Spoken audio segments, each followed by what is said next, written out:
اینجا بخت و تال است و خوش آمدین باز هم بار دیگر.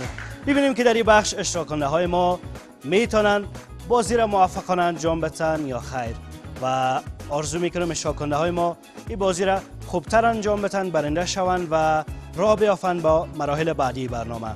انتقال توپ از این 7 گلاس در صورت موجودیت آب توسط پف و این گلاس موفقانه این توپ انتقال بدن از این گلاس ها بدون کدام سکتگی.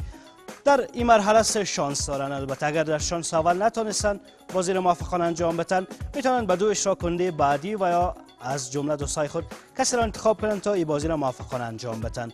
پس دعوت میکنیم به نظر شما تمنا بیای خوب است و یا جاوید جان؟ جاوید همگی میفهمند که جاوید بازی را موفقانه انجام میده. پس به افتخار جاوید جان کف بزنین. جاوید جان باید این بازی را موفقانه انجام بدی تا در بخش بعدی هم بتونی خوب بازی کنین. بازی آغاز میشه. 1 2 3. آفرین. متاسفانه باید عجله نکنین و بازی را یک کم دقیق و حساس انجام بدین. دو چانس دارین و دو چانس هم اگر خودتان میخواین انجام بدین هم اختیار دارین و اگر به جامعه از دوستایتان. به نظرم یکی از دوستا رو انتخاب میکنیم، شاید مهارت داشته باشند این کار. جاوید، صمیم و یا عبادالله؟ خودتون. منصور جان. به افتخار منصور جان کف بزنین. منصور آمده و میخواد بازی را موفقانه انجام بده. به افتخار منصور جان کف بزنین. بازی آغاز میشه با منصور. آفرین. یک کم دقیق و عجله نکنین تا کف بزنین به افتخارشان. آفرین.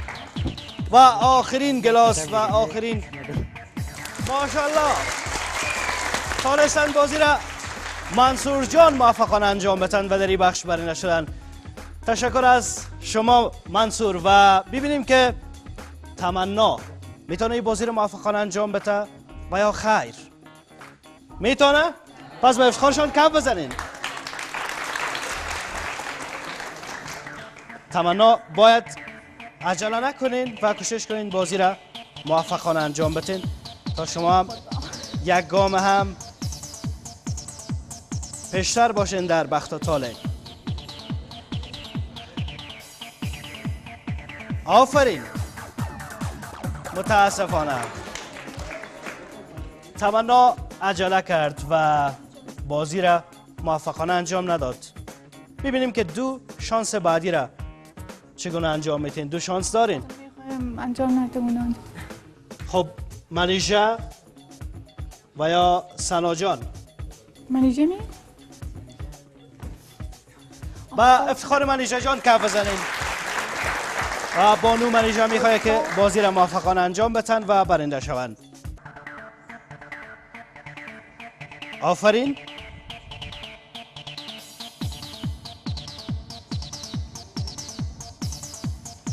یک کم پفایتان قوی کنید.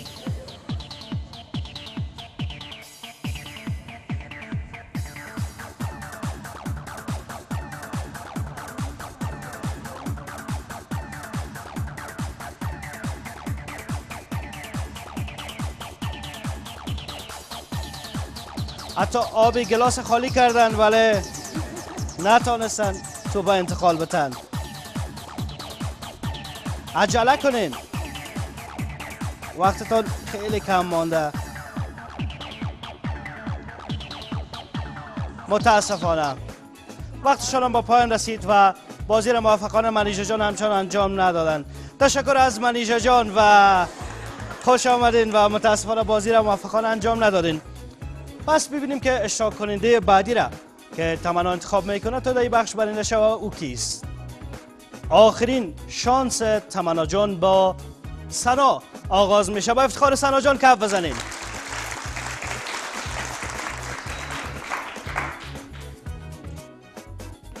یک دو سه.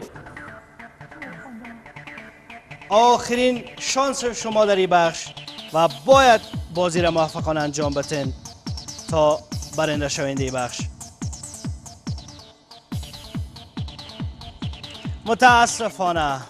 متاسفانه بازی را خوب انجام ندادن. در 3 شانس نتونستن برنده شوند. اما جاوید جان با همکاری منصور جان در دومین شانس خود در این بخش برنده شد و در این بخش برنده برنامه ما شناخته شدن. ولی متاسفانه تمنا جان بازی را خودتان خوب انجام ندادی و جمله دوستایتان. چرا بازی به نظرت مشکل بود؟ مشکل نبود خود دیگه شانس. خب آرزو میکنم بتونین مراحل بعدی را خوب انجام بدین و البته جایزه جاوید جان در این بخش یک بسته شامپوی رید روز است که تقدیمشان میکنیم و مراحل بعدی را ببینیم که شما خوب انجام میتین و یا خیر. بخش بعدی بازم 2 پرسش و 2 پاسخ است. ببینیم که آیا میتونن شاکنده های ما در بخش بعدی برنده شوند یا خیر. فعلا وقفه کوتاه داریم و دوباره زود برگردیم.